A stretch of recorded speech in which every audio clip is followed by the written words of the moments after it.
Good morning from Ghangaria village. अभी सुबह के 7 बज रहे हैं और मैंने अपना सफ़र स्टार्ट कर लिया है वैली ऑफ फ्लावर्स के लिए, जो है यहाँ से अप्रॉक्स 4 किलोमीटर। यहाँ पे हिमगंगा बह रही है, जिसको यहाँ पे लक्ष्मण गंगा भी कहते हैं, और ये वो पॉइंट है जहाँ से लेफ़्ट को वैली ऑफ फ्लावर्स का रास्ता है एंड स्ट्रेट ऊपर को हेमकुंड साहिब का रास्ता है, और इस पॉइंट से ही वैली गेट स्टार्ट हो जाता है।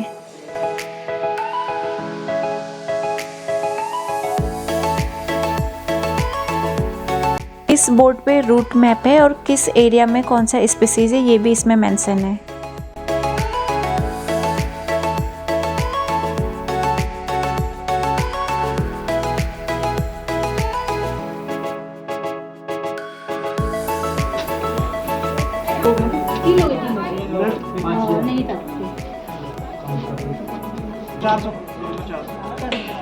इंडियंस के लिए एंट्री फीस 150 है एंड फॉरेनर्स के लिए 600।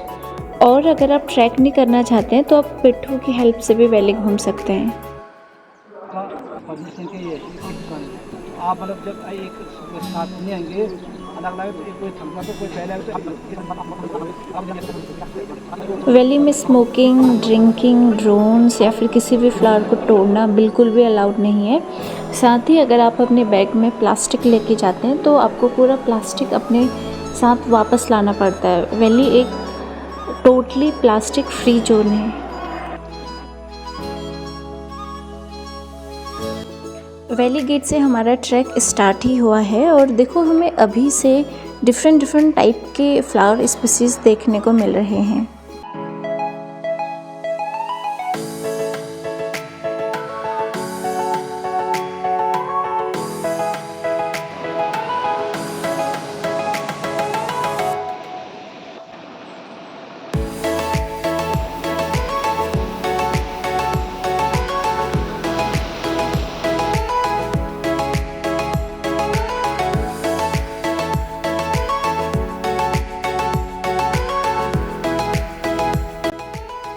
वैली में 500 प्लस फ्लावर स्पीसीज मिलते हैं, जिनको देखने के लिए दुनिया भर से टूरिस्ट एंड बॉटनिस्ट आते हैं, और कई स्पीसीज तो ऐसी हैं जो कहीं नहीं हैं, सिर्फ यहीं मिलती हैं।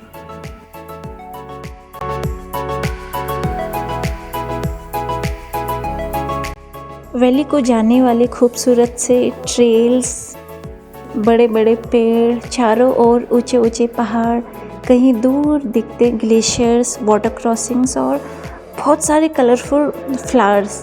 मतलब रास्ता अगर इतना ज़्यादा सुंदर हो सकता है, खूबसूरत हो सकता है, तो वैली तो जन्नत होगी, ट्रस्ट में।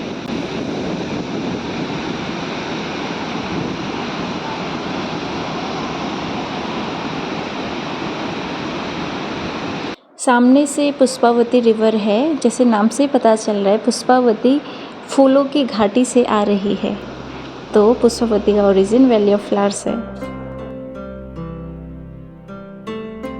ये है रूट में जिगजैग एंड स्ट्रेट।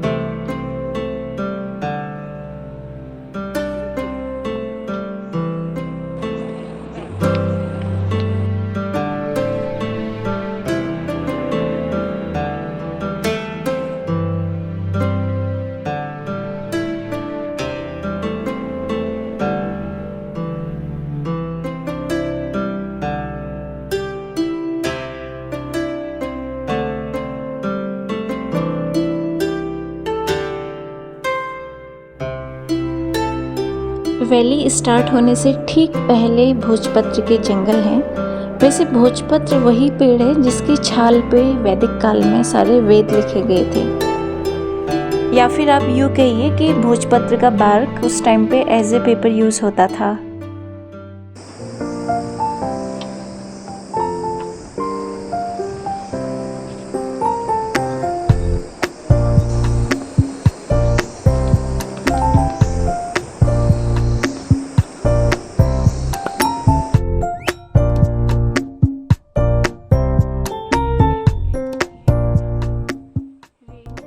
वैली में रेन से खुद को प्रोटेक्ट करने के लिए इस टाइप के केप्स हैं और इस केप से आगे 10 किलोमीटर तक वैली फैली है टिपरा ग्लेशियर तक।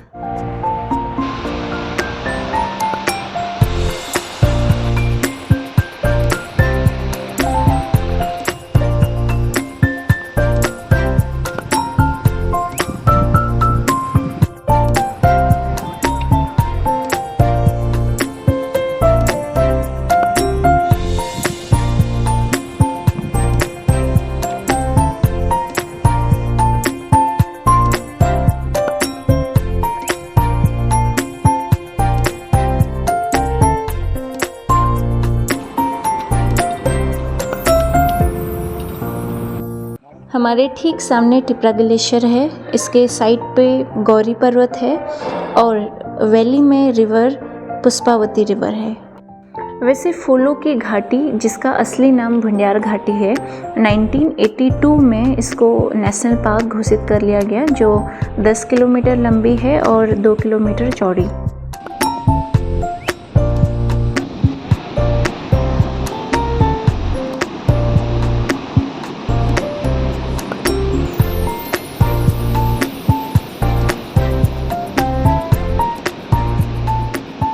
Valley of flowers national park होने के साथ साथ नंदा देवी बायोस्फीयर रिजर्व का पार्ट है, इसके अंतर्गत आती है और साथ ही 2005 में इसको अपने वर्ल्ड फेमस फ्लावर्स की वजह से वर्ल्ड हेरिटेज साइट का दर्जा मिला।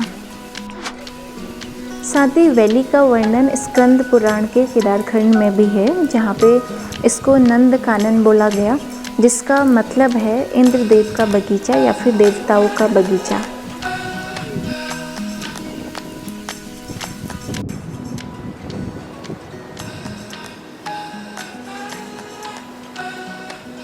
वैली हर 15 डेज़ में अपना कलर चेंज कर देती है, मतलब आज जो आपको फ्लावर्स दिख रहे हैं आने वाले 15 दिन बाद ये नहीं दिखेंगे, बट आपको दूसरी स्पीसीज देखने को मिलेंगे। वैसे कहा जाता है 1931 में फ्रैंक स्मिथ ने वैली की डिस्कवरी की। क्या उससे पहले वैली को कोई नहीं जानता था? ऐसा बिल्कुल भी नहीं है। वैली ऑलरेडी थी बट अननोन थी। स्पेशली भुंडियार घाटी के लोग यहाँ पे आते थे, यहाँ के बुग्यालों में अपने भेड़ और बकरियों का पालन करते थे और जून से लेके सितंबर तक वो यहीं रहते थे, यहाँ के छोटे छोटे बुग्यालों में। बट फ्रैंक स्मिथ ने अपनी book the valley of flowers से पूरे वर्ल्ड के सामने वैली को इंट्रोड्यूस किया।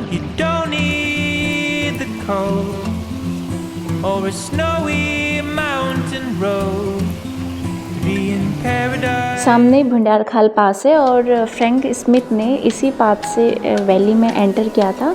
जैसे ही उन्होंने वैली में एंटर किया, यहाँ के फ्लावर्स को देख के वो इतना ज़्यादा आश्चर्यचकित थे कि उन्होंने वापस इंग्लैंड जाके 4 साल तक gardening and plant life cycle सीखी और वो फिर इंडिया आए, वैली में आए, 4 महीने तक यहाँ पे स्टे किया, यहाँ के फ्लावर्स को देखा, ऑब्जर्व किया, रिसर्च की।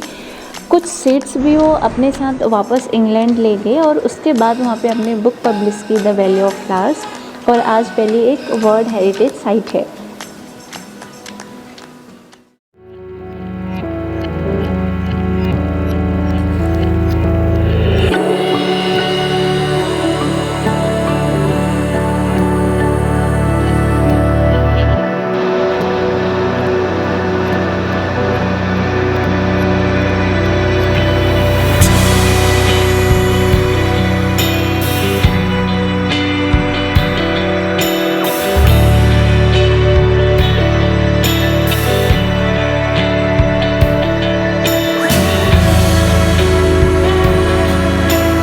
वैली में आप जैसे जैसे आगे बढ़ते जाते हैं, फूलों की जो कम्युनिटी है या फिर जो कॉलोनी है वो भी चेंज होते जाती है।